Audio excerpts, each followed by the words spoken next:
Office ரூமுக்கு வெளியே இருக்கும் கார்த்திக்கிடம் வந்த நிக்கிதா ஹரிஷ் அவனை பார்க்க விருப்பமில்லை என்பதை தெரிவிக்கிறாள். அதற்கு கார்த்திக், என்ன பார்க்க மாட்டேன்னு சொல்லிட்டானா என்று பொங்கி வந்த கோபத்தை கட்டுப்படுத்தியவனாய் அங்கிருந்து வெளியேறுகிறான். இதனை சிசிடிவி மூலம் பார்த்த ஹரிஷ், நீ பார்க்க வேண்டியது இன்னும் எவ்வளவோ இருக்கு, என்னோட சந்தனாவை அவமானப்படுத்துற என்று நினைத்தவாறு அவனை சீண்டியதில் திருப்தியாக புன்னகைக்கிறான். இந்த விஷயம் ஏஜே குடும்பத்தில் எதிரொலிக்க அனுராதா பாட்டி ஏஜே குடும்பத்தினர் அனைவருக்கும் ஒரு அவசர மீட்டிங்கிற்கு அழைப்பு விடுக்கிறார். தியானா மீடியாவுக்கு நம்ம கார்த்திக் ஒரு டீல் பேச போயிருந்தான், ஆனா அது சக்சஸ் ஆகல, இது உங்கள சில பேருக்கு தெரிஞ்சிருக்கும் என்று அனுராதா பாட்டி வருத்தத்துடன் கூற, அந்த புது சிஇஓவுக்கு தான் பெரிய இவன் நினைப்பு, என்ன முட்டாள்னு சொன்னதோட வெளியே துரத்த சொன்னானா, அதுவும் என்ன அந்த பக்கமே பார்க்க கூடாதுன்னு சொன்னானா என்ற கார்த்திக்கின் முகம் கோபத்தில் சிவக்கிறது. கார்த்திக்கால் அங்கே எதிர்த்து பேச முடியாமல் இங்கே வந்து கோபத்தை காட்டிக் கொண்டிருக்க அங்கு என்ன நடந்திருக்கும் என்பதை அங்கிருந்த சில புத்திசாலிகள் யூகித்துக் கொள்கிறார்கள். பாட்டி கார்த்திக்கிற்கு ஆறுதல் சொன்னாரை தவிர கம்பெனியை பற்றி அவன் ஒரு வார்த்தை கூட தவறாக பேசவில்லை. எல்லாமே அந்த கம்பெனியின் பவருக்கு கொடுக்கும் மரியாதை தான் என்பது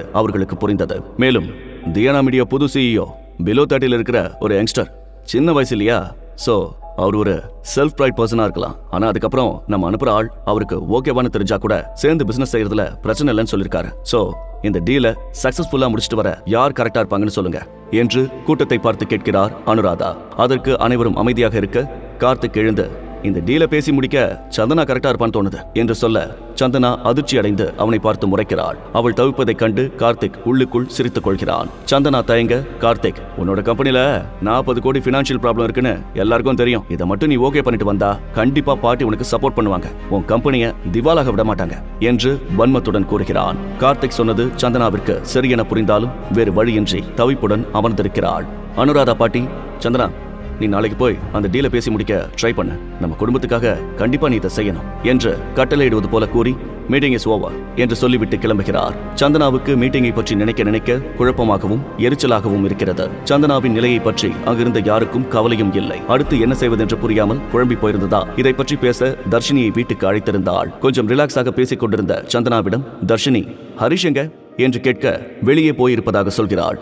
தர்ஷினி, உண்மையிலேயே உன்னை பாராட்டுறேன் சந்தனா, இந்த 2 வருஷத்துல உனக்கு டிவோர்ஸ் வாங்கணும்னு ஐடியாவே வரலையா என்று கேட்கிறாள். சந்தனா அமைதியாக இருக்க, பின்ன 2 வருஷமா குழந்தை இல்ல, இப்போ உன் கம்பெனிக்கு வேற நிறைய பணம் தேவைப்படுது, ஒரு ரிச்சான பவர்ஃபுல்லான ஹஸ்பண்ட் கிடைச்சா உனக்கு இந்த பிரச்சனை எல்லாம் இருக்காதுல்ல என்று தர்ஷினி அழுத்தி கூற, அப்பொழுது கலகலப்புடன் விசில் அடித்துக் கொண்டே ஹரிஷ் உள்ளே நுழைகிறான். அலுவலகத்தில் சிங்கம் போல் சிறியவன் இங்கு ஒரு விளையாட்டு பையன் போல் மாறியிருந்தான். இந்த இரட்டை வேடம் அவனுக்கு கைவந்த கலையாகியது.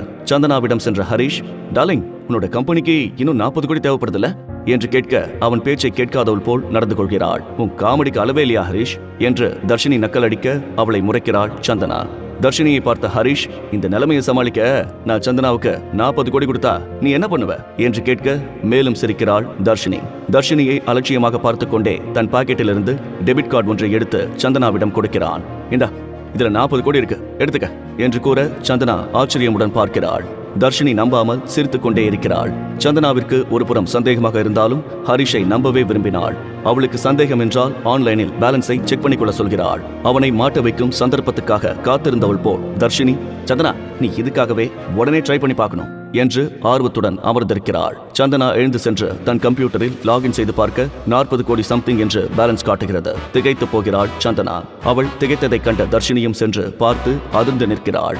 அப்போது உள்ளே நுழைந்த திலகா இவர்கள் அதிர்ச்சியுடன் நிற்பதை பார்த்து காரணத்தை அறிய அருகே சென்று கம்ப்யூட்டர் ஸ்கிரீனை பார்க்கிறாள். அதிலிருந்த பேலன்ஸ் தொகையை பார்த்தவள் நம்ப முடியாமல், உனக்கு ஏது இவ்வளவு பணம் என்று சந்தனாவிடம் கேட்கிறாள். அவள் ஹரிஷை கை காட்ட அவனிடமும் அதே கேள்வியை கேட்கிறாள் திலகா. அமைதியாக சிரித்து, இப்போதைக்கு அதை பத்தி சொல்ல முடியாது, சோ யாரும் கேட்காதீங்க, ஆனா ஒன்னு கேரண்டி, சந்தனா இந்த பணத்தை யூஸ் பண்றதுல ஒரு பிரச்சனையும் வராது என்கிறான் ஹரிஷ். பெண் தர்ஷினியின் சுருங்கிய முகத்தை பார்த்து, என்ன ஏதோ பேரஞ்ச மாதிரி இருக்க, இந்த முகத்தோட உன்னை ஒரு போட்டோ எடுத்துக்கவா என்று நக்கலாக கேட்டான் ஹரிஷ்.